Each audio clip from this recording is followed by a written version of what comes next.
I mean, with a name like Runeterrable Radio, how could you not take us super seriously, though? Exactly. I mean, I take myself very seriously all the time. I take myself super seriously, and I always make sure I start things at the moment.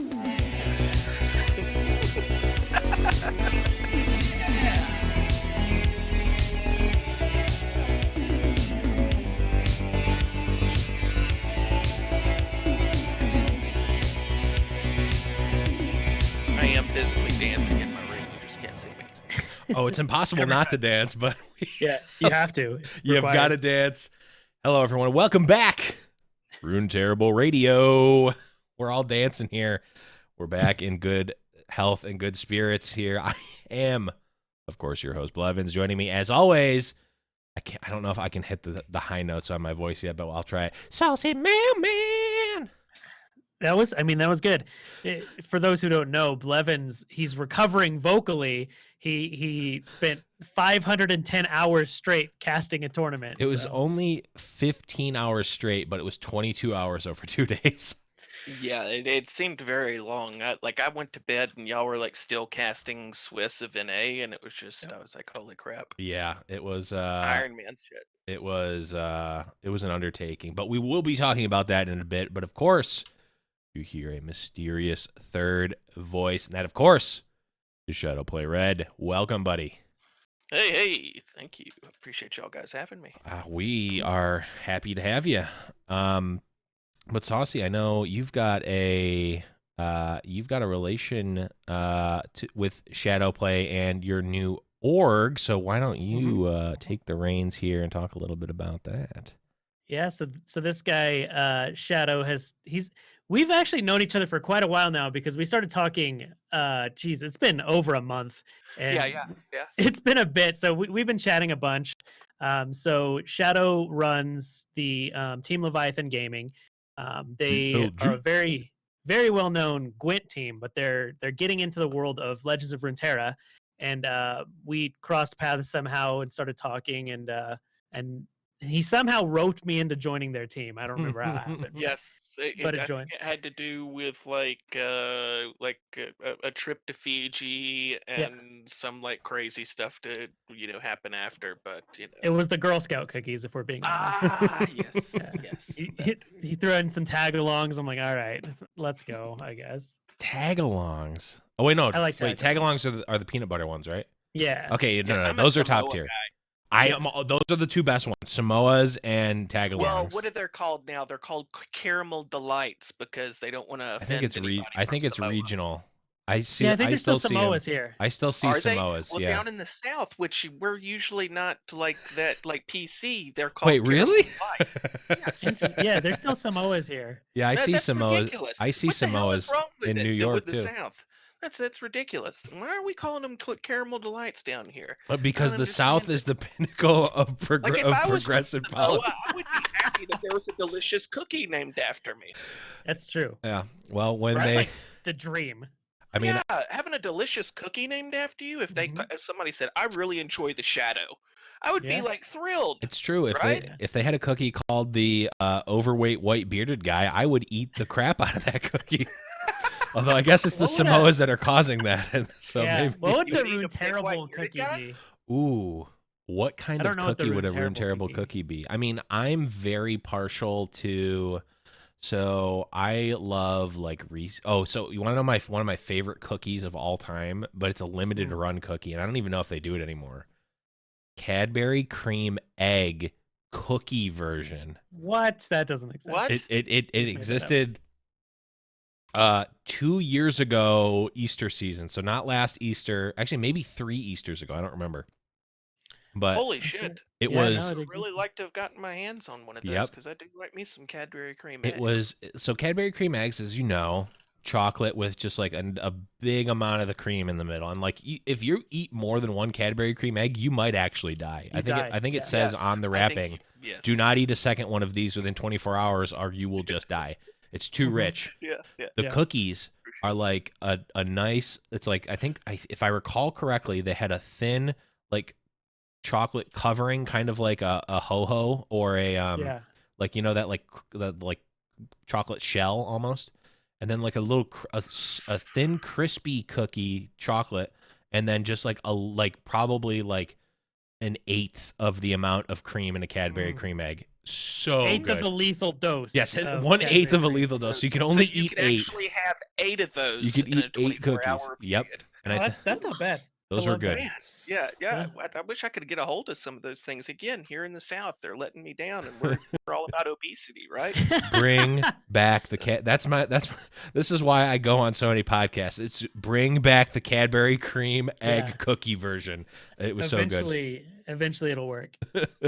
I don't even know how we got off on that. Oh, we were talking about what the Runeterrable radio cookie would be. You know what? Yes. Let's let Discord figure out what would the Runeterrable radio cookie be. Let us know in Discord, discord.me/Runeterrable radio. But yeah, I don't even know how we started talking about cookies. Because we're amazing. So Shadow, other than eating Girl Scout cookies, why don't you tell everyone a little bit about your gaming background?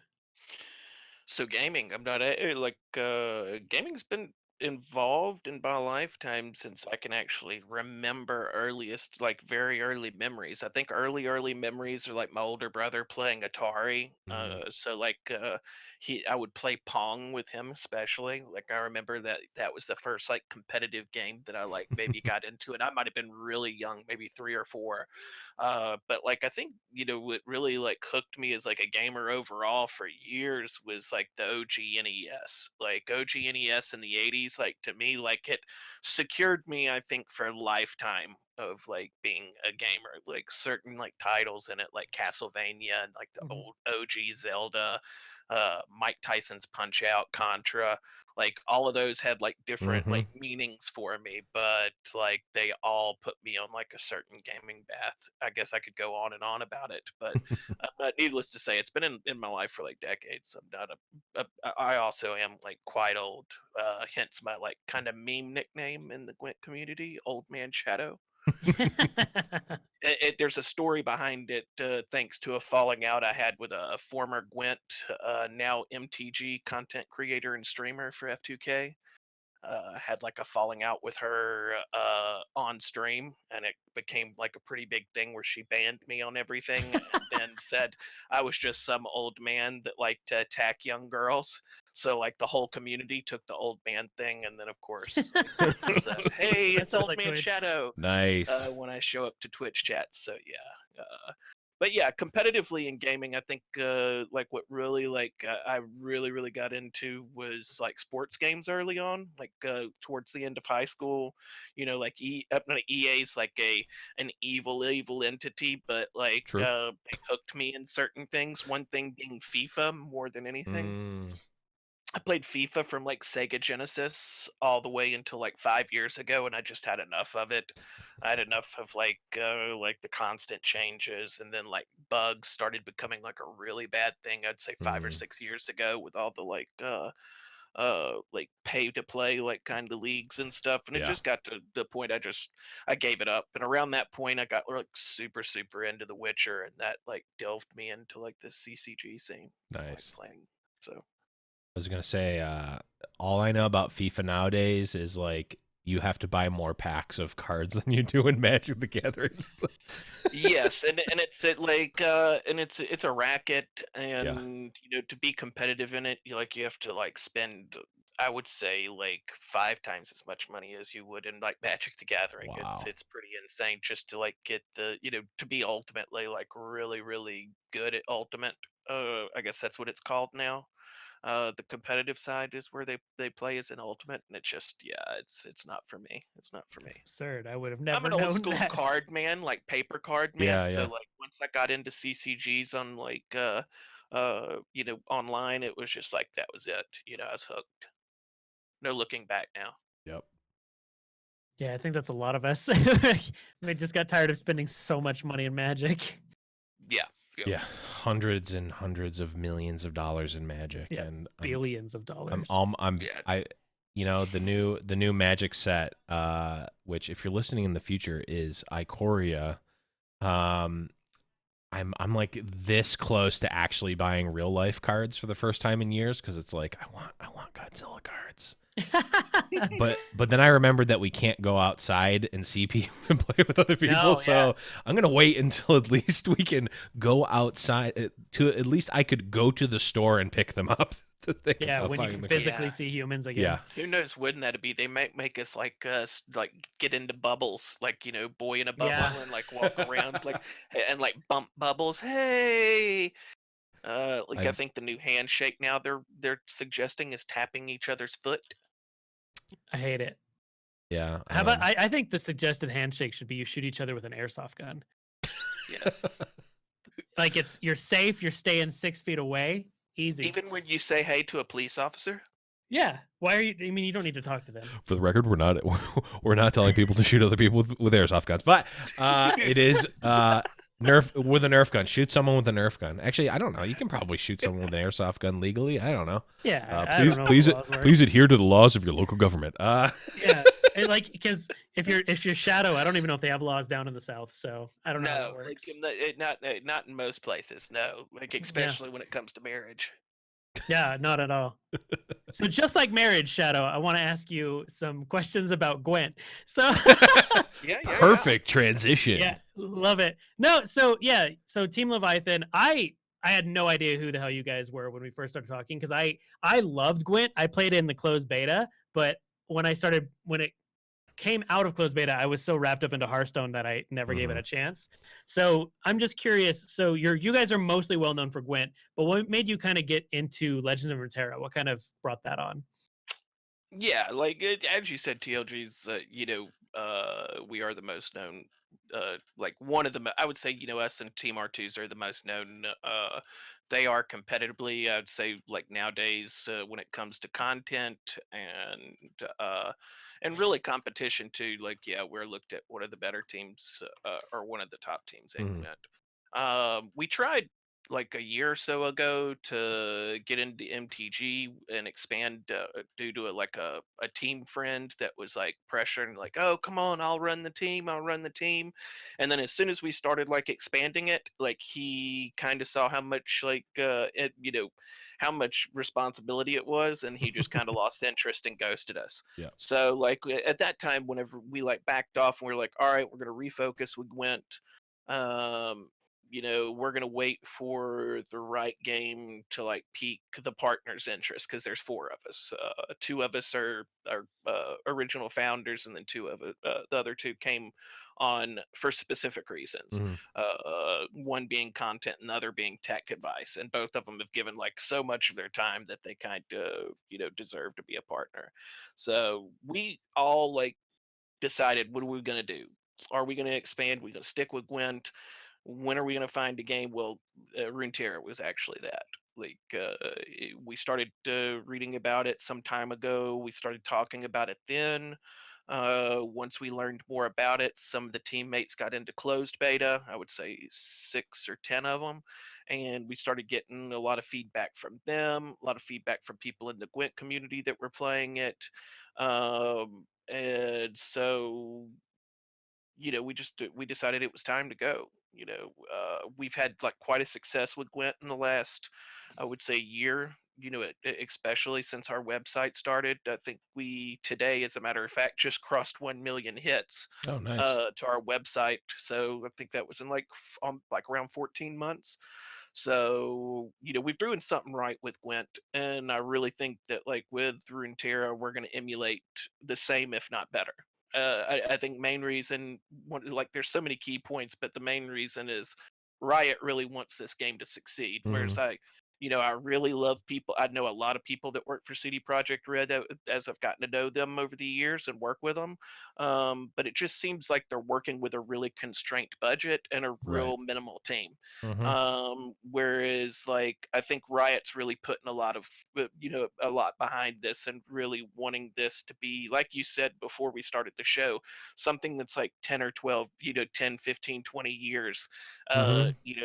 worth of like greatness, whereas like maybe Gwent is going to always be niche, which Right. is, it's a sad thing because the community's great and the game's great, but yeah, that's the main reason why we got in. Is we saw something special happening here, and then it helped. Like when a couple of our big Gwent players decided to go to Runeterra. One being Alessio, 1996. He's a French streamer, but he's former 3-time #1 global player in Gwent, and he has been on Runeterra now for I guess a few months. So he's the one that ultimately came to us and like gave us the little tipping point to say, okay, let's go ahead and see what we can do here. But yeah, we're really excited about it. I think, truth be told, if you were to poll me and the partners, I think all of us think that the success with Runeterra is, kind of unlimited at this point. Like we kind of think that there's a not a limit. Like I think that really honestly that they're trying to do, from what I'm hearing, they're trying to do a good bit for the community and for the scene, and they're coming out with things quite on early to it's going to be like user friendly for the community. Like I think, hopefully here in the next few months a spectator mode. So, hopefully maybe like in the next, once that happens, like as y'all saw with like Artifact, one of the cool things with it was that like you could have community tournaments like fairly easy with it, due to the spectator system. So, yeah, I'm kind of stoked. So I wouldn't say kinda, I'm like pretty stoked because I really love the hell out of the game personally. So yeah. At the end of the day, like there's a lot of different factors for a successful game in terms of like the competitive scene, right? I've played Gwent. We've all obviously played Gwent, and from a gameplay perspective only, like I thought Gwent was pretty good. I had never played The Witcher at all, and like Gwent got me to actually like start playing like the Witcher games, like the Witcher, which is a fantastic, like one of my all-time favorite games is Witcher 3. Yeah, like it's super good. But the problem is, there are, card games, digital card games themselves are like not even a dime a dozen, a dime like 100 dozen, like a dime for a million of them.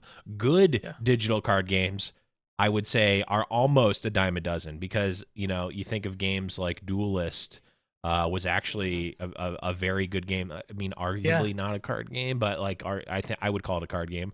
There's a lot of good Shadowverse or even Hearthstone or any of these games. They're all good games, right? Like I played Mythgard for a little bit. Mythgard is another one that I think a lot of people. I played a very small amount of that, but like and even like Elder Scrolls, right? Elder Scrolls game. Legends. Yeah, the Elder Scrolls Legend, Teppen, that game as well. Like all those games are good, right? But the problem is that like it doesn't matter if you're a good game, right? You could be like after Hearthstone, like Hearthstone was really the one that put forth the actual like this is what a digital card game is. Anyone who says that, Magic Online was there first, that was not a digital card game. That was Magic that you could play on your computer. But it was Magic, the paper card game that you play on a computer, and that's what they built it for in like 2002 or whatever when it came out. Exactly. So and I've had this conversation with a lot of people. Like when someone, and myself included, I'm like, I see this new card game come out, and I'm like, oh man, this looks so sweet. It doesn't have a strong IP, but it's like an indie company. They're going to really listen to their communities. And it's like now I'm just like completely dead into it because it's like it doesn't. The sad reality is it doesn't matter how good the game is. That's only one of the many factors.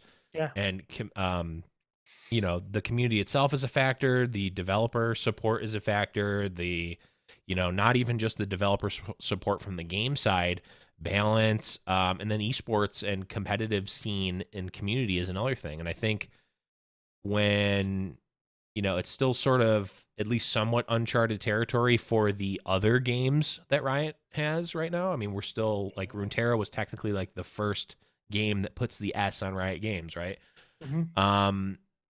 But from what we've seen so far with like TFT and Runeterra so far, and now, I mean, Valorant came out in, closed beta a day ago as of the live recording of this episode. All those things, all the boxes are being checked. And if we can take even some of what is happened and is happening with League of Legends now, and like bring that over. I think that's why, at least me personally, even completely outside of the fact that the game is great, because it's just one check mark that I need. Yeah. The other check marks are at least starting to get checked for me, and why I think, a lot of people are very excited about Runeterra, and like I don't even feel bad for like other games. It's just like some games just don't have a chance to make it in the same capacity. Now, you can define success differently. Like an indie card game that comes out can be successful. It's just I don't think it's going to be it doesn't really have too much of the same chance that something like Legends of Runeterra does. LOR is in a unique position to actually make a difference in a lot of ways, which is super exciting for me. So yeah, and you would have to say that, like, as far as prize pools for future esports tournaments, that they're not going to be like nickel and diming it. You would think so. Like, for, in my opinion, it'd be very attractive for professional online card players. yeah, which is another good thing. The game is attractive, but if I am a professional, uh, like CCG player online, then I would be very interested in Runeterra just because of the fluidity of the game. There's I find myself laughing more often at the voice lines of the game more Yep. than anything. I was What gonna the mention later is on, I that? really can't stand Braun per se, Yeah. but I get to chuckling at his voice lines Yep. often. Like, good luck, have fun. Yeah. Time for celebrate. Yeah. Angry horse just needs apple. Yep. That's so good. So yeah. So, of course, none of the voice lines are as great as Timo's, right, Saucy? Oh, nothing's as good as Timo, who's getting a confirmed buff we'll talk about. Timo good. the Dreamo. I really think, like, I agree with you guys. It's just got the sky's the limit right now with it. And I really do think that we're in for something special here, something that maybe rival the Kings on tops. You never know. Yeah, I think that it at the very least it has the potential, which I think a lot of games might think they do or try to, and I honestly don't believe. Unfortunately, like it's not like I'm rooting against these new games that come out. Like I don't care one way or the other. Just like I mean, I didn't care about Riot 6 months ago before TFT came out. I was just like whatever. And then TFT I was never a big League fan. Like, I never got into it. Right. It wasn't something that I was super into. But when TFT came out, I was like, oh, this is pretty cool. And then I played it for like several months, and I got to know like all the champions behind it, and there started to be like certain ones from TFT that I was like, oh, cool. And then I started to read about League and started to watch League a little bit and started to pick up on certain champions. So yeah. Like I would definitely I think that the lore behind it and all the games have brought different groups of different interests in. And I think like what they've done with Runeterra is continue those interests into a card game. Yep. Which is hard to do. Like legitimately, it's you're talking about like this is obviously you couldn't do this on a paper card game, so we'll just stop that. But like bringing personality and character design and liveliness to a card game is difficult to do. And I've seen a lot of games try to do it really poorly, and it usually comes off cheesy or forced. But like you said, the voice lines and like being able to have characters that have existed for so many years from the League of Legends IP that the game's based on, I think it gives them a lot to build off of. Yeah, there's I mean, we could talk for hours and hours about the love of the game itself, and that's really why we started. That's why we started this podcast. But Shadow, I know one thing that is very interesting to me personally, as someone who plays, at least I would say, somewhat competitively. I mean, I'm not entering any tournaments anytime soon, but I am casting tournaments, which we'll talk about in a little bit. But you guys are actually putting out some meta reports, which I know I always used to love in Hearthstone with the old Tempo Storm meta reports. that's where like that was the place to go for years, and I think in a lot of ways it still is for Hearthstone. Shout outs to Rod Johnston, our buddy Rod, who writes for the Wild Side for Tempo. But I know you guys are actually doing this for Legends of Runeterra, so talk to us a little bit about how that process is, how you guys are rating decks and all that good stuff. Yeah, so I'll be the first to admit that when you come into a community at first, like it's going to take a little while for people to get used to. You get to know who you are, get to know your processes and how you come about things.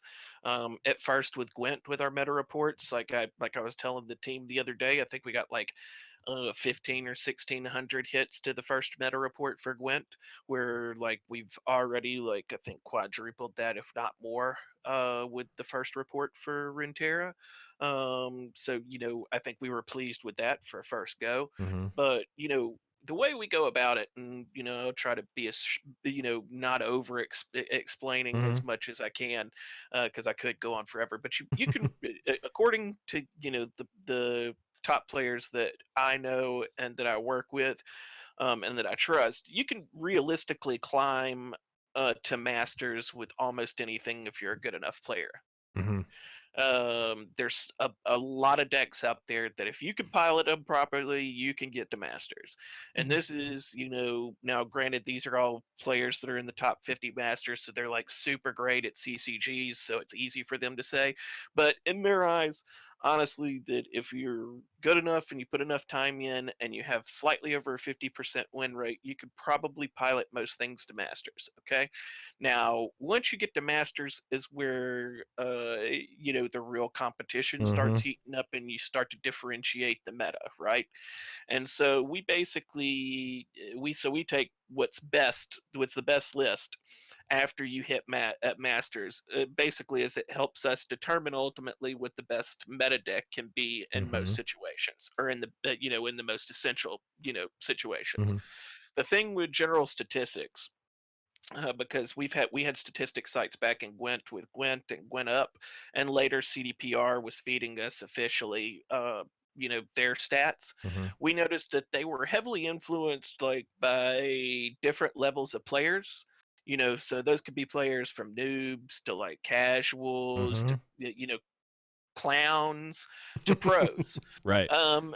Or it can be affected by the next trend set by a popular content creator. Or even by the unawareness of players that are in front of you, like for example inexperienced players that have no clue about the meta or what decks they're facing. So there's a bunch of different variables, and we realize that you, with your own experiences on the pro ladder, with consultation of your teammates, some from the lower casual ranks that might not be, because our entire team, even in Gwyn, is not made of like pro players, but taking their opinions but along with the opinions of the pro players, is the easiest way to decipher between real meta decks and the cheese that gets sold to the masses. So basically, the only way you could tell if your opponent is misplaying or you are outplaying them in a win, for example, is basically you, not a stat. Stats can't tell these things. Right. That is why stats are super misleading.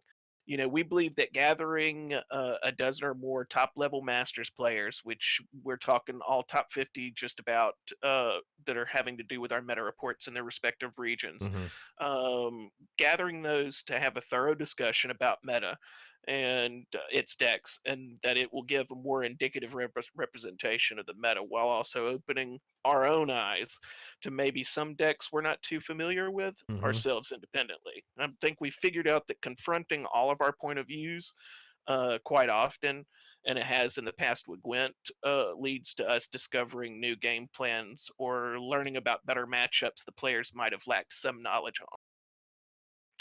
But yeah, that's pretty much how we come about. One thing that's interesting that I found, because we talk about it in the show all the time, is how quickly and how like rapidly and violently the meta can change with Runeterra versus other card games. Does anyone remember Dawn Spiders, by the way? Raise your hand if you remember Dawn Spiders. Only 90s kids remember.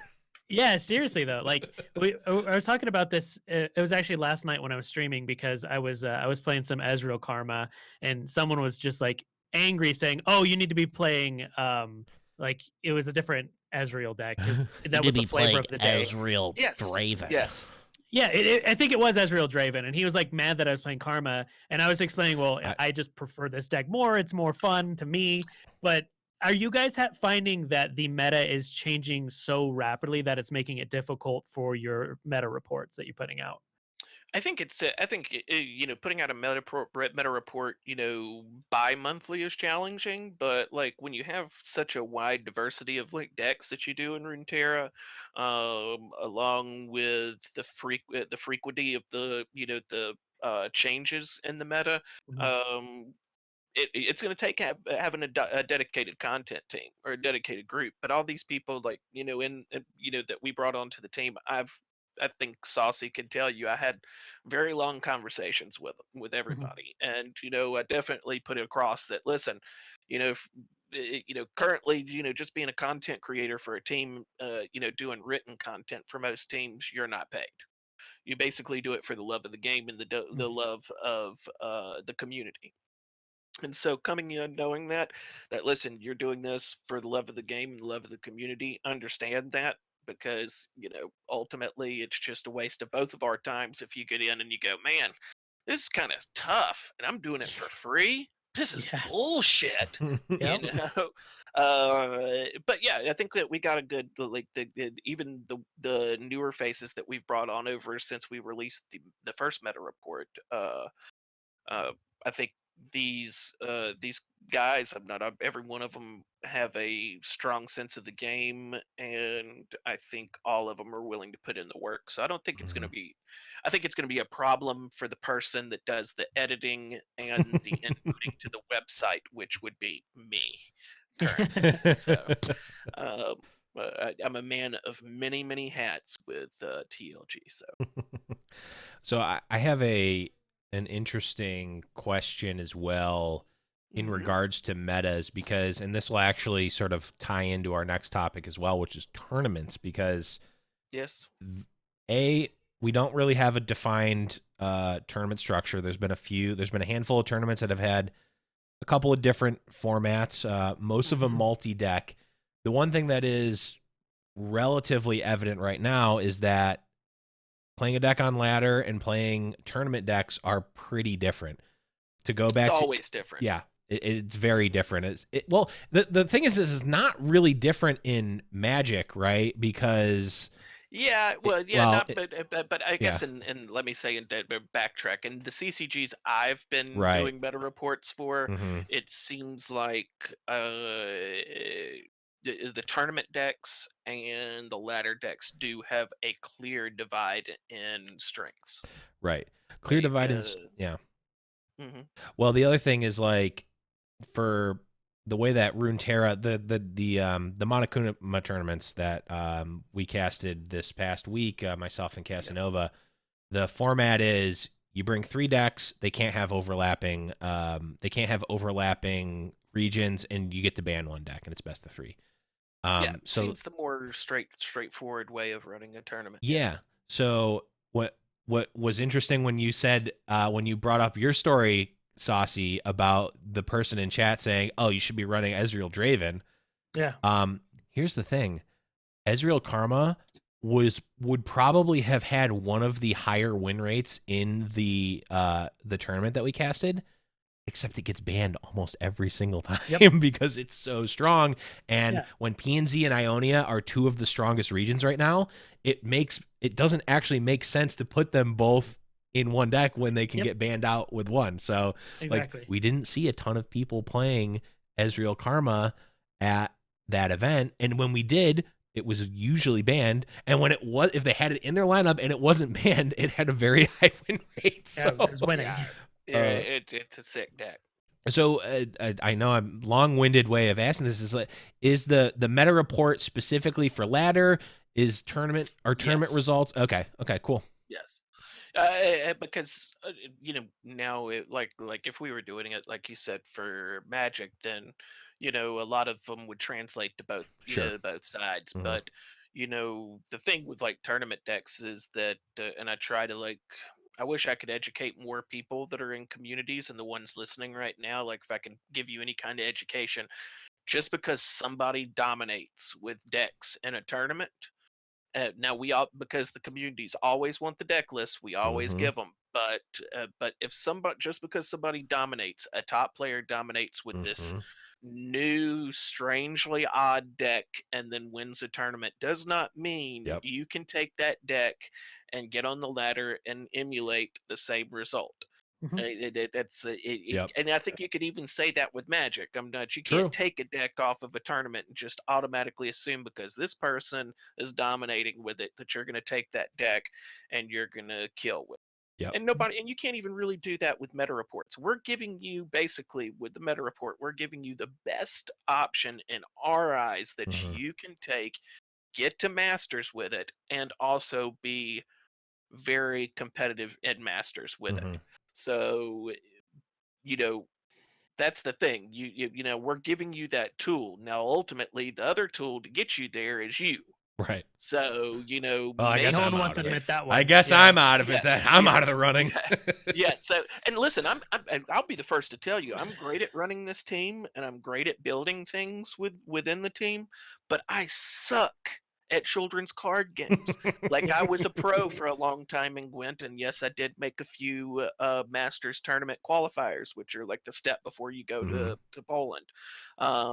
But I gave that up, and since I gave that up and putting my focus in it and really focusing in the team, I'm just not really that good. I find playing the games more as a relaxation, as something that's fun. Like that's one reason why I just really, really like Runeterra. Is it's a fun game, and it's something that I can like sit down, and even if I get my ass like clapped, at least I can go, that was fun, Yeah. And then sometimes when you get your ass clapped, it happens in a matter of like a minute and a half, as opposed to like playing 3 rounds and Gwent and then somebody sucking it out at the end and clapping you. It's yeah. I'd rather have it happen quick than slowly pull the band-aid off. Yeah, I think that's something that's always interesting about meta reports is like I think people try to take them and make them the end all be all. This is exactly how things are instead of just kind of like a general guideline for what they can expect to see other decks on the meta. Because you as a player, one, like your personal skill matters a lot, but also the decks that you're comfortable with matter so much more than people give credit. Like that's why I can force War Mother's Control and do really well with it, even in an unfavorable meta, because that's what I'm very comfortable playing, like very grindy, hard removal control decks. Where if the best deck at the moment is Noxus Spiders, I'm not gonna play it because I'm just bad with go wide aggro decks. Right. So like you just have to think about you as a player as well. And people, which is, I'm like the opposite. Don't do that. So and I agree with that 1000%. Like I think there's a bunch of things that you need to take to note whenever you're choosing a deck to ladder with off of a meta report. Most of the time, like that I've noticed, like right now with Runeterra, is there is a different style of deck that is close to being at the top. So depending on your style, you can find a deck that's really competitive in the current meta. So especially in a game like this, choose the kind of style, a deck that matches your style. I had a dude that it's on you. I think you were there, Shadow, yesterday. A guy was complaining because he's like, Runeterra sucks because there aren't any combo decks that are good. I'm like, what do you think Ezreal Karma is? Like the deck, bro. Like when you just OTK someone, they play Ezreal and win. How is that not a Karma or a combo deck? Also, if you really want to play it, play Fiora. Like that's at least a mid-tier type of deck. Like Fiora Shen, just straight up all in Fiora combo. You can play it. Yeah. Yep. And it's not bad. And dude, when she goes off, like for the final blow, you just like want to go gotchi base. Oh, it's like it's like that and Judgment, like those two finishes, like seeing like Judgment wiping somebody's board, like and just seeing like a wide out, like super like swarm aggro deck, just super sad face and poor cry at you. It's like the funny thing is like when you cast Judgment and there's like that solid like second-and-a-half pause of like them reading the card, remembering that it was a card, and then just the concede. Yeah. So Especially good. when it's always when you're playing against some like super aggro deck that's splashed a Mossy and they have just a judgment. And you're like, what the hell? Why am I losing right now to judgment? Yeah. Yeah, but the splash of judgment, it's Oof. like, and then you actually get smacked in the face. Oh, like I've actually lost to it as well. I've lost to it a lot. And and you just like that, and like when you have no answers through several turns for Fiora, and then she goes off, and you're just like, well, guess I die. So good. So we mentioned tournaments and community and whatnot. Shadow, just at a high level, what are your plans or visions for Runeterra at a large scale moving forward? Well, I mean, it's I think, you know, again, I like we mentioned a little bit earlier, like I see that it's probably going to blow up, but I think we all really are just hoping it blows up, Mm-hmm. and that we would really love it to. But honestly, I think it will. I think me and my teammates and the people that were involved in Gwent for a long time really like hoped that it would, but like we've now reserved our to the fact that it's going to be successful, but successful as a niche game, Mm-hmm. and we're fine with that, and it has a supporting community, and that's great. But like we really believe that like it's where it's not going to boom. We really think that Runeterra will. It's got Riot, like we said before, it's got Riot's backing. I just don't see the reason why it won't be successful. So Mm-hmm. for us, like as a team, and where we land in that is one, we want to put out tournaments. Like we love community tournaments. We love doing them. We do them in Gwent. I've adminned more community tournaments than I care to do again, but I will do it for the Runeterra community. We hope to start those up more once spectator mode comes out, so Mm-hmm. maybe a few months down the road. Um, but that's a big part of what we look to do as a team. Now we're going to continue to push content out. Like meta reports are going to get updated as the meta dictates, so that's great for the community, gives them a different option from the stat based ones that are out there. We're going to continue to put out thorough deck guides on popular decks, which for the newcomers coming in, that's going to be really great. I know that Saucy's already done a bunch of newcomer videos. We plan on like doing a whole bunch of newcomer guides to correlate some of what he's done on Mm-hmm. video, and maybe some new stuff that we all team up to do. We've done all that for the Gwent community, and we want to do that for Runeterra as well, and do some new and maybe interesting stuff that we never did before. So I think the thing is that there's the sky's the limit here. Mm-hmm. I don't see us not being heavily involved in the community and being very community minded, which is ultimately like why we got popular with Gwent. Um, but real quick, if I could just add a little thing, I would be remiss, and I think y'all won't mind if I just mention this. I put it in my notes here. A good friend of mine from the Gwent community, Mark Theus, runs a small media group that's just getting started called 983 Media, and they're running like a really great charity Yep. tournament called Cards for Humanity. Mm-hmm. It's basically the proceeds from it is going to the COVID-19 response fund here in the U.S. I think it's located here in the U.S., but it's for like globe.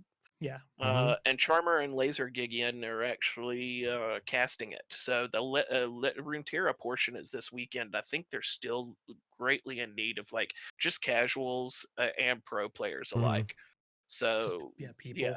yeah, just look on tweet them 983 Media, mainstreammedia.com. I told them I would throw it out on all everything that I was on today, just to try to help them out, because it is for a good cause. Yeah. We're all suffering from this COVID-19 pandemic, so anything we can do in our communities to help it out in general is good. So I thought, but yeah, that's basically what we're looking to do with TLG. That's awesome. And we do have that tournament linked in our Discord as well. So if you are looking for the result or the details for that, and you want to join that for this weekend, head over to discord.me/Runeterrable Radio if you're not already there. And we've got, what is it? I forget what the channel's called. The Post a Tournament channel. Post a Tournament. It is in there. Make sure you're checking it out. Because that's great. I mean, we want to see more Runeterra tournaments. Obviously, we'd like to see more tournaments under better circumstances where we don't need to to help with the global pandemic, because hopefully there won't be one for future tournaments. But there is right now, so we can kill two birds with one stone and help a good cause, as well as have some more community tournaments. So that's really awesome. Okay, before we talk about the new cards that were revealed, we got to get to the important questions here. Yeah, the questions that actually matter. The rest you can just delete the first part of this interview. Yes. All right. Favorite Guardian in Runeterra? Go. Easy. The one you get given from the very beginning. I'm not basic Poro. Gonna change Mr. Poro. Yeah. Guillermo del Poro. Yeah, I never changed with like, I kept Poro once I got it in TFT, and like I don't know, I think he's kind of, basic Poro is just kind of cool, right? It's cute. Yeah, don't have to go like like, I like vanilla ice cream too. So hey, vanilla is a flavor. I'll give you that. It is a flavor, and it's a delicious one at that. A good soft serve vanilla ice cream, so good. Yes, I'll give you that. And I'll respect the answer. Now if they were, I'm going to throw a curveball. Well, don't try to be. You can't garner more T Hex votes. Get out of here. No, this is not. This is not for Team Hex. This is. I'm gonna put this to rest. Minion Mania. If they were to add a goat guardian. Ooh. Yes. Okay. Yeah. Oh, yeah. Well, it would be easy. Like Black Phillip. Like if it was a black goat guardian, then I would never change it. Nice. Okay. Love it. All right. This is another important question that I always need to know. So, what are your top 3 favorite cards in Legends of Runeterra? And it could be favorite for any reason. Okay, yeah, like, and they're just basic cards. Like, I think ones right now, like, okay, I'll give you one high mana one, Judgment, which I mentioned. I just love like when it goes through, just imagining what my opponent's face looks like when their board gets wiped. Like, I just think, and the animation behind it is like really, really cool. Like, I just the odd and different animations, odd and indifferent animations within the game, like, really make me like cards. But yeah, Judgment's one.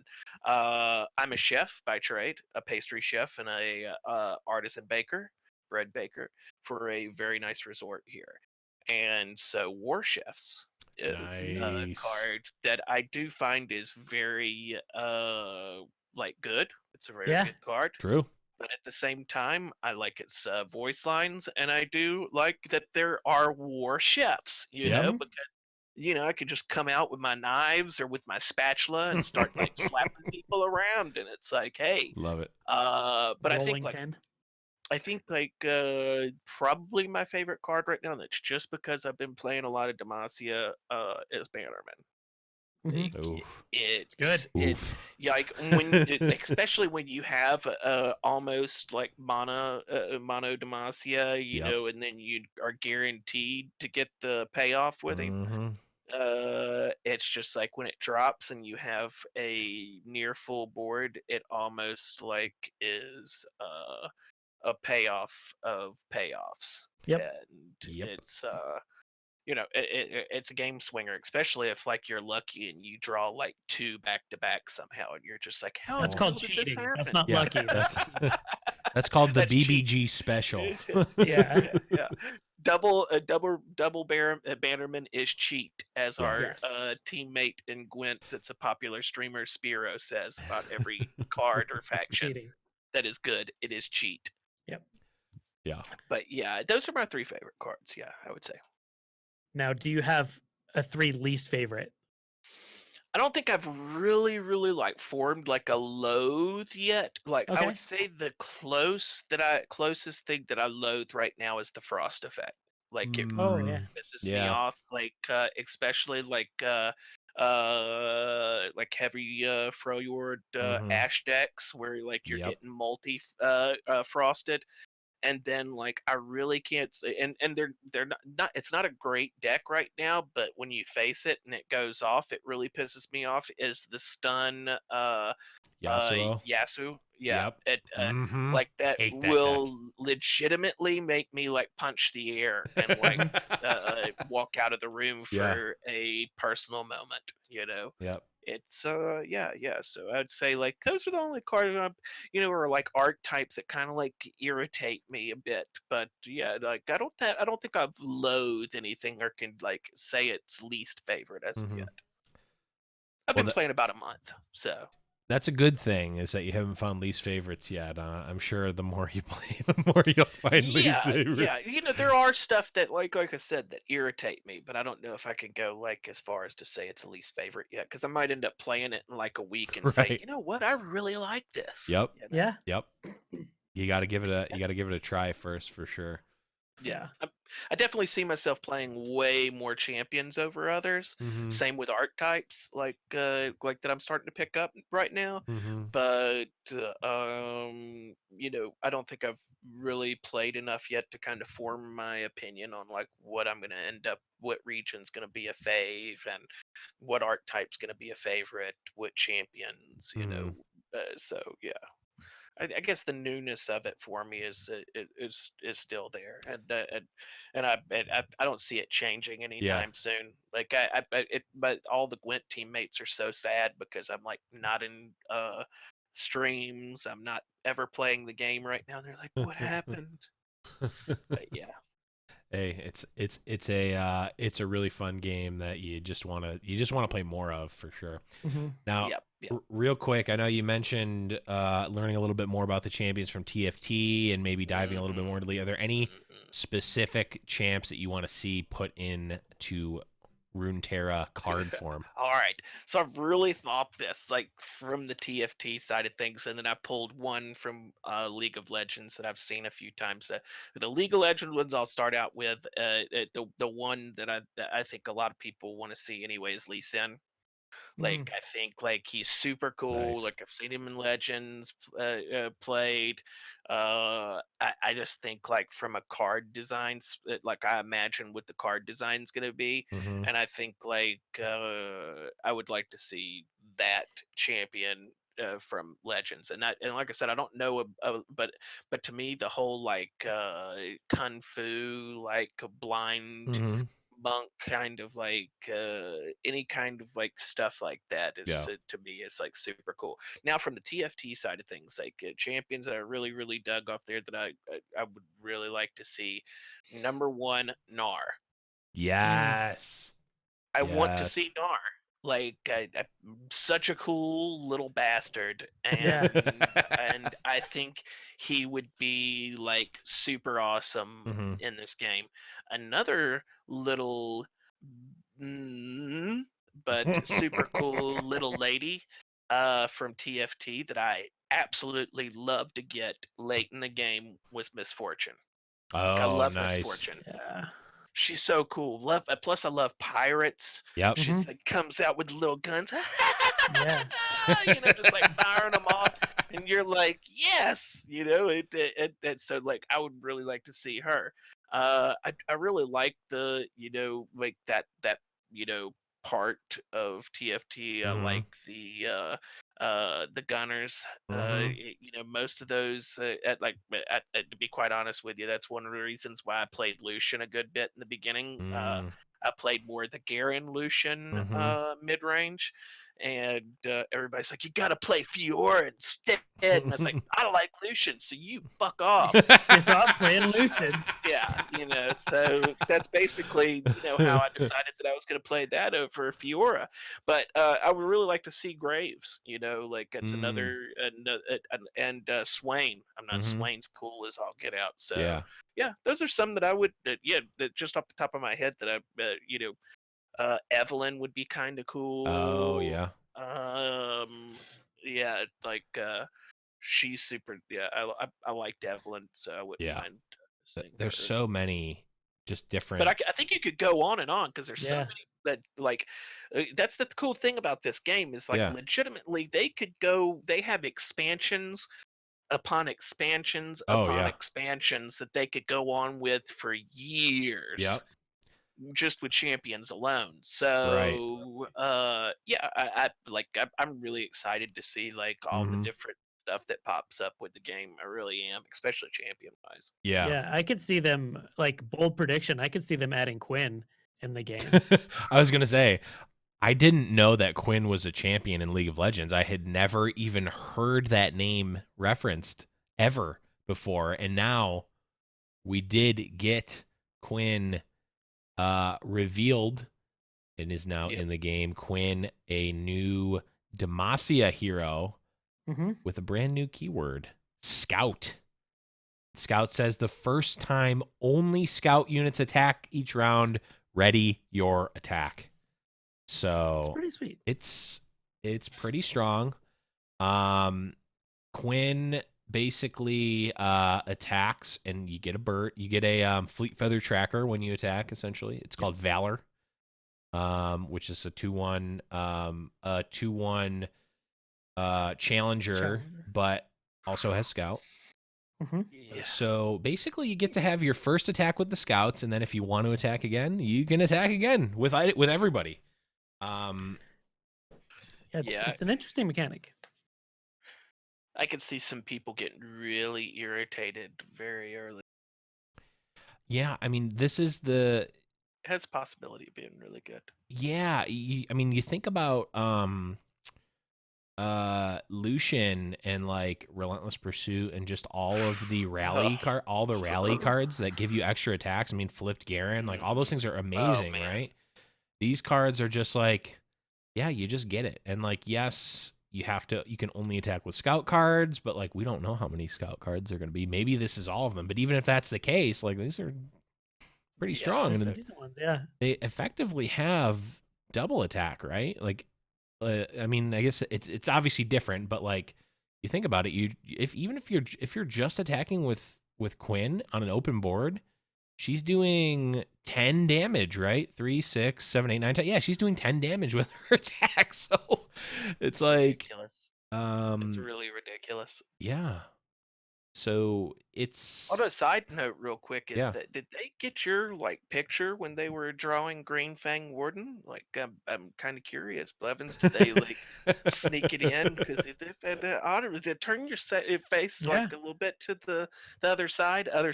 Yeah, that's him. Yeah, that's it, right? Saucy? I didn't want you got a grin like you've just gotten the best of your lifetime. So that's basically what that smile. You just gotta have that smile. Man, Green Fang Warden actually looks like a pretty sweet card as well.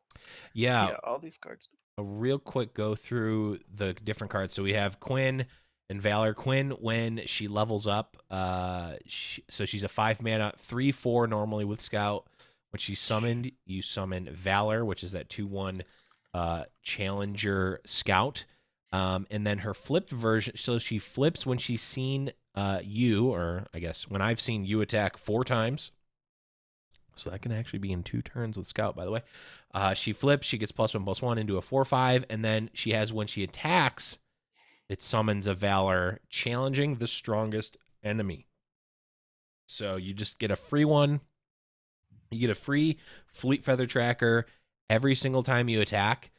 And that will give it to you twice if you attack with Scout. So actually, she's just a powerhouse. just in and of herself. The other card, the one that apparently is my cosplay card, Green Fang Warden, is a 3-mana 2/2 Divine Shield Scout. So just pretty straightforward. But again, like, guess who gets to survive to get to that second attack with Scout? Yeah, it's him. Next one is Grizzled Ranger, which is my personal favorite of the cards revealed. Yeah, it's my favorite as well. The 4-mana 4/1 Scout. Last breath, summon a loyal Badger Bear. Badger Bear. Gotta love a Badger Bear. Loyal Badger Bear, just a big old fatty 4/4. He's a 3-mana. Big old furry guy. Like, he looks like if he wasn't so mad, he would be great to just go up and give a big hug to. Yeah, yeah. And he's loyal, so he'll, Yeah. He will allow the hug. He will. So he would be like Garen's, like in the LOL world, he's like man's best friend, right? Yeah. He's loyal. He's a Badger Bear. They don't really have like dogs. He's kind of looks like a dog in a way. He does look a little bit like a dog. Yeah, like a sheepdog. Yeah. It's funny because the Grizzled Ranger is, I believe, a Yordle. I'm assuming that he's a Yordle. I don't know. Yordles all look a little bit different to me. Yeah. He's like a forest Yordle. Yep. He looks like he's a little kick-ass Yordle. Like yeah. He's gonna jump out and like whoop your ass a little He's bit. seen some stuff. He's seen some Badger Bears. And then the last one here is Great Horn Companion, which is a big old angry moose. 5-mana 4/5 Scout. So you just get a he's a Bull Elnuk, but he has Scout. Yeah. Which, like, what the hell is wrong with this moose though, right? He's mad. I mean, it looks like they like hybrided him with like some kind of like a dragon, maybe. Or... yeah. I mean, have you ever seen a moose in real life? They're basically the size of dragons. They will mess you up. Yeah, their heads are like the rack, and like they're giant. Yeah, very giant. I've seen them in Montana a couple of times. It's pretty insane, but my favorite caption, someone posted a screenshot of this card and they said, "Unloose the moose." I was like, I love it. I love it. Unleash the meese. Yeah. Unleash the moose. Unloose the moose. These are cool. So good. I think Scout's a really cool mechanic. I think it's very interesting. I think this is one, it's difficult to evaluate as a mechanic until we like see it and to see other cards that have it. I don't at first glance think it's completely degenerate and broken like some people have been raging about on the internet webs, but it is strong. But I think if it were to just straight up like rally, it'd be insane. But like, since you do have to attack only with Scouts to get the effect, I think it's not as busted. Yeah, I mean, it's really going to depend how many Scouts are you playing and what Scouts are like. What is the quality of Scouts? Is this the entirety of the Scouts? And oh, by the way, I believe that Quinn's spell is just it summons a Valor for 2 mana. Yeah, I think. Yeah. It's not on this list, but I think it showed that in the video. Correct me if I'm wrong, chat. But what it's going to depend, because like if you are only running if you only have one Scout creature out, then you're right, it's not that good. But like even just Quinn herself, like I said, she attacks for 10 alone, with nothing else. And a flip Quinn does 8, 9, 10, 11, does 12, right? Actually, no, does 14 because it actually summons 2 Valors if there's nothing out there. So she attacks for 14 herself. So like I don't think that we're going to see a lot of cheap Scouts. Well, except for it was confirmed that Teemo is getting the Scout. That's true. We did get that confirmation that Teemo has now gotten the additional keyword Scout. Yeah. And it's on Reddit if you want to go and see all the legitimate. It's definitely not a joke, and it's definitely not something I photoshopped and put on Reddit to make nerds mad. Right. It's totally real, super legitimate. Definitely real. I feel like this is something where you just like with the scout cards where you don't build a deck around this, but you just put them in. Like the Grizzled Ranger on his own is just a good card. Like it's a 4-mana 4-1 that just gets to attack when you play it, and then it dies and makes a 4/4 and you get to attack again. Like it's good. Yeah, I think the real power of these is like you think about playing like Demacia, even like Demacia, like P&Z, which is a pairing that you don't usually see, or Demacia like Shadow Isles or something, and just or even Demacia Noxus, but like on the more like controlling side, when you like Scout is good because you just get the free attack and like you can maybe value trade or clear out some of the board, but like it's really, really good when you have cleared their board. So, like, you can play, like, the control side, and then just a Quinn, again, does a ton of damage on her own. Yeah. So I'm wondering if that's going to be the case, or if it's going to be more like, okay, we're going to play all these, like, understated scout cards, and then play cards like Bannerman to buff the cards, or even, like, the hand buff cards in Ionia, something like that. Like, all of those cards synergize well, and I think that's obviously what's really cool about Scout is that it's not in and of itself degenerate, but also you can like there's a bunch of different angles you can do to actually play these cards and get value out of them. Yeah, I dig it. I think it's pretty cool. And the interesting thing about that card you mentioned, it's a new one. I had to go look it up because I hadn't seen it before. Bannerman. It's like a card that I just heard about. It's also, if you didn't know, a Demacia card. True. Who would have known? Yeah. One thing that has less to do with gameplay, and more to do with like it doesn't have to do with direct in-game gameplay, but more to do with like the philosophy and like if you're from Magic, the color pie, or what we would I guess call the region pie, is like the Grizzled Ranger, Greenfang Warden, the Companion, those cards. Like Quinn herself looks like a Demacian soldier, right? So like if she was in the first set, like probably wouldn't bat an eye, right? I mean, obviously she would have an ability that we're not familiar with, but like the other ones, like you look at Greenfang Warden, it's like, okay, I can maybe see that as like a Demacian soldier or like a ranger or something. I don't know enough about the lore to say one way or the other, but like the moose, these are like forest creatures that are in Demacia. So like it's not just soldiers and like future soldiers and elites and all that. Also, by the way, the Greenfang Warden is an elite. I forgot to mention that, which is certainly relevant. But like, it's not just okay. Demacia cards, they're all soldiers and they all are like around elites, or they're this, that, or the other. They're like all part of the army. It's like, nope, we're expanding this out to like the other parts. Realms. The outer realms. Like there's rangers in the forest, and there's like woodland creatures. Like the Great Horn Companion isn't in the army. It's maybe a companion to one of the rangers in Demacia or something. So I like that a lot. More space. Yeah.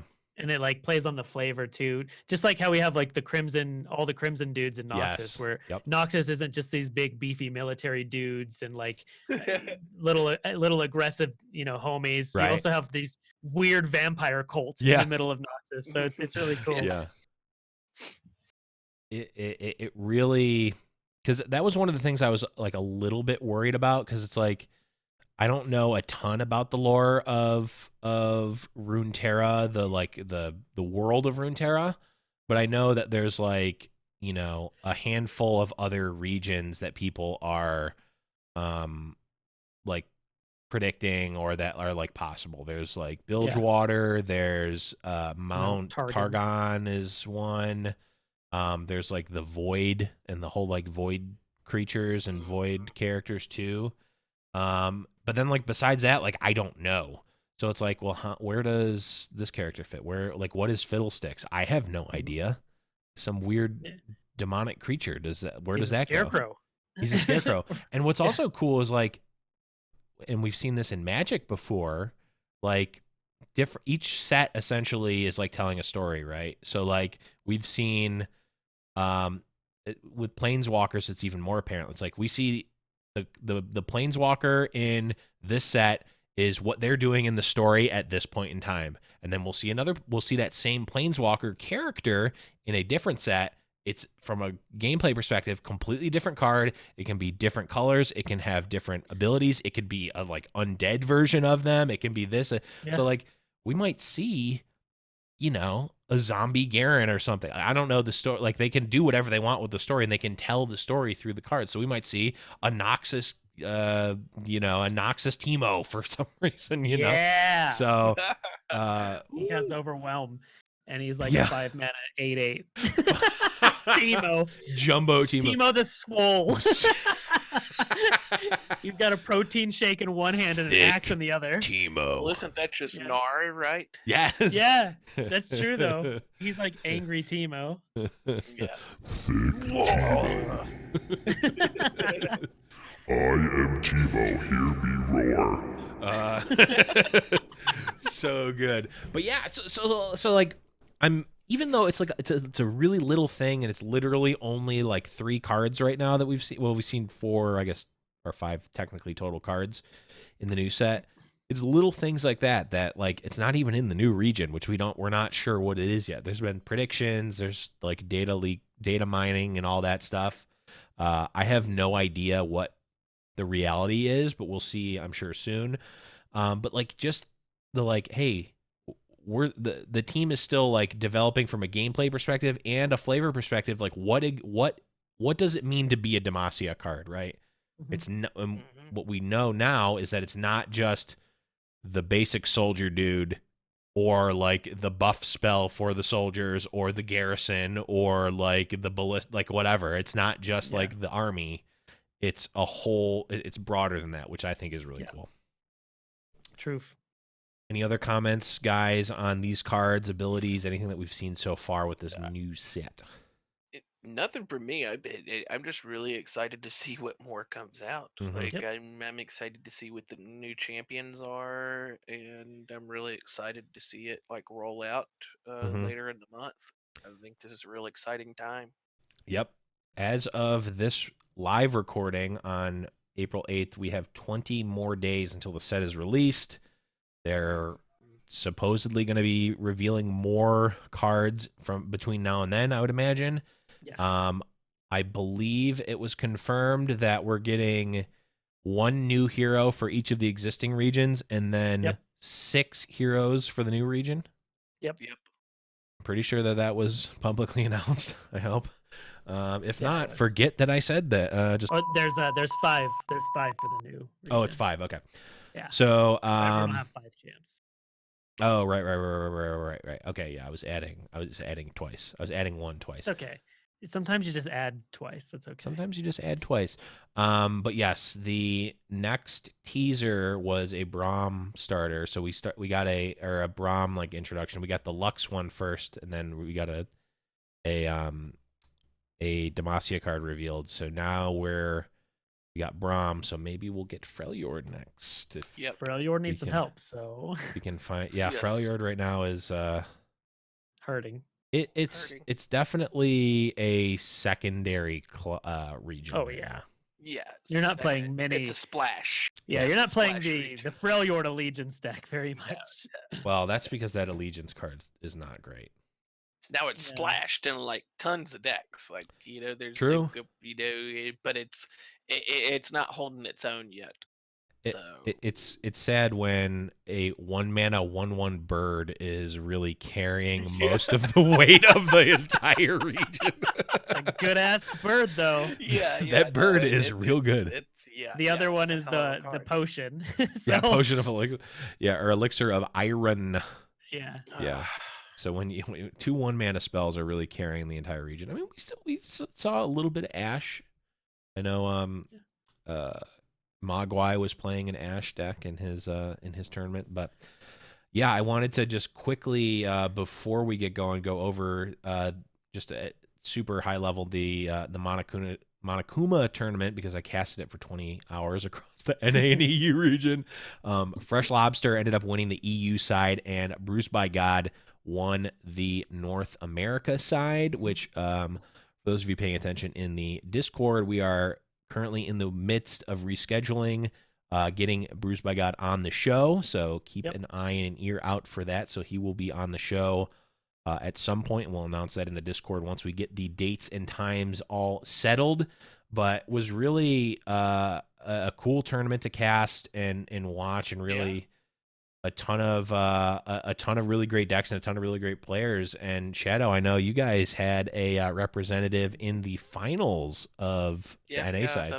The top 4, Mr. Rice FT, Mr. Anonymous on our website, and on his if you were go to our Twitter and look at his announcement to the team, it's quite funny.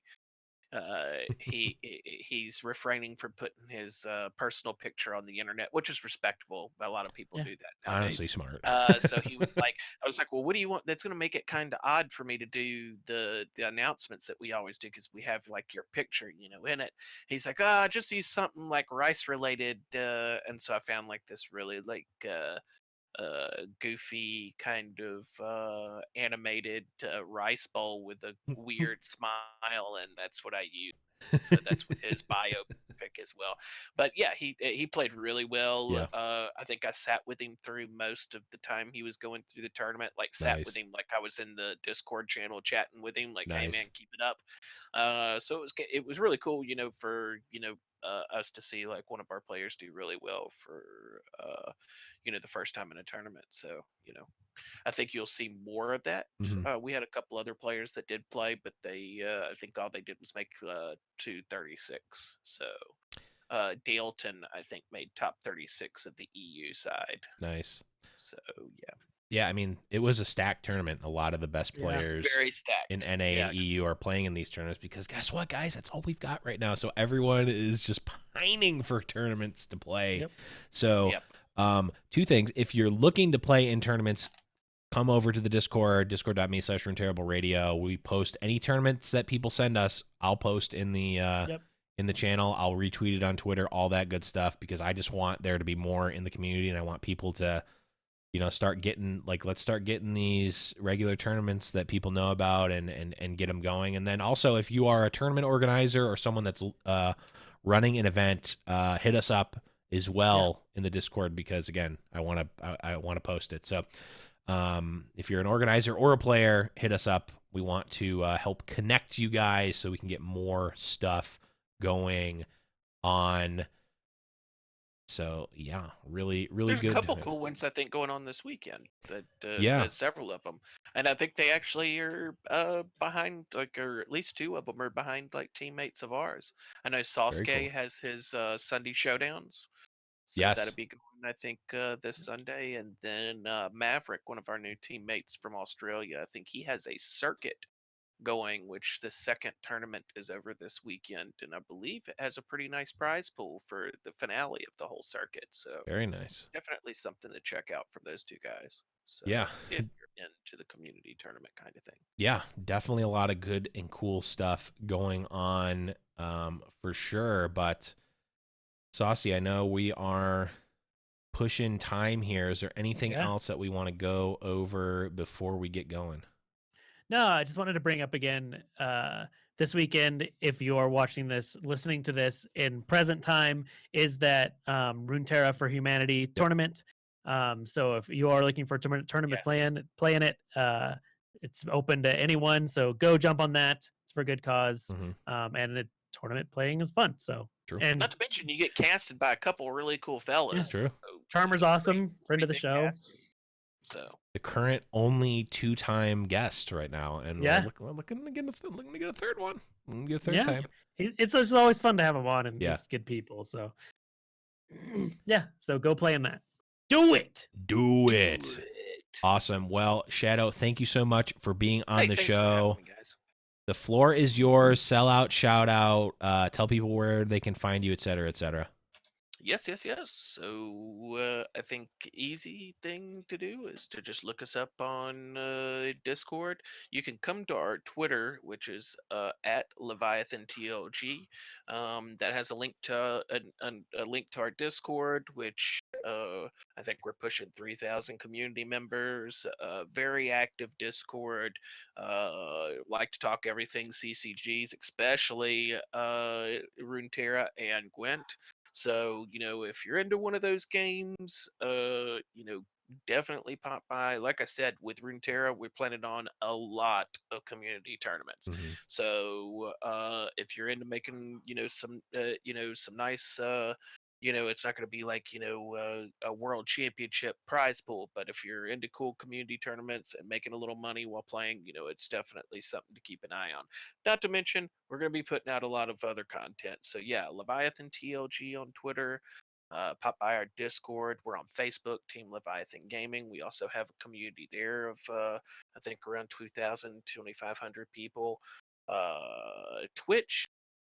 We don't do too much on Twitch and YouTube right now, but we hope to change that in the future with some more podcasts. So yeah, feel free to pop by and give us a holler. And if you are a player in the game and you are a content creator or streamer interested in joining a team, come and pop by our Discord, DM me, ShadowplayRed, and we can have a chat. Very cool. Very cool. Well, again, thank you so much, Shadow, for being on here. A lot of exciting stuff coming up for Runeterra in the coming weeks and even this weekend specifically. So make sure you guys are checking out those tournaments. Let us know what you think. Let us know what you're seeing out there. Again, the best place to find us is discord.me/Runeterrable Radio. Saucy, before we go, where can people find you on the internet when not in the Discord? Yeah, well, I'm always on the Discord. True, we live there. Blevins and I are always on there. But I'm just and so Saucy is Mailman. Cosign Joe. Yeah, Cosign Joe it has a special rank for the like. I don't think anyone's gotten in the Discord that hasn't been welcomed by Cosign Joe. So true. Yeah. Yes. So if you join, you'll get a welcome. I can guarantee it. Definitely. We guarantee it. He welcomed me. It's true. It's always there. Yeah, I'm just Saucy Mailman everywhere. YouTube, Twitch, Twitter, Instagram, Spotify. All that good stuff. Best place to find him. He's a gem. It's true. You need to follow him. Best place to find me is, in fact, in the Discord. If you want to follow me and the other stuff I do at _Blevins, doing TFT content as well and some Overwatch stuff too. Maybe a little Valorant. I don't know. I'm not sure about Valorant yet. I love playing the game, but I'm not sure if I'm going to do more content for it. But you can find me at _Blevins on Twitter, twitch.tv/theblevins, where we stream the show on Wednesdays, so you can definitely check that out. But twitter.com/Runeterrable is where the show is located. Make sure you follow that as well. Runeterrable Radio, or just Legends of Runeterra podcast is pretty much going to bring us up everywhere, especially on Spotify. So enough plugs. That's going to be it for Shadow, for Saucy. I am the Blevins. We'll see you guys next week with hopefully some more cards to talk about, but we'll certainly be talking about some more Runeterra next week on Runeterrable Radio.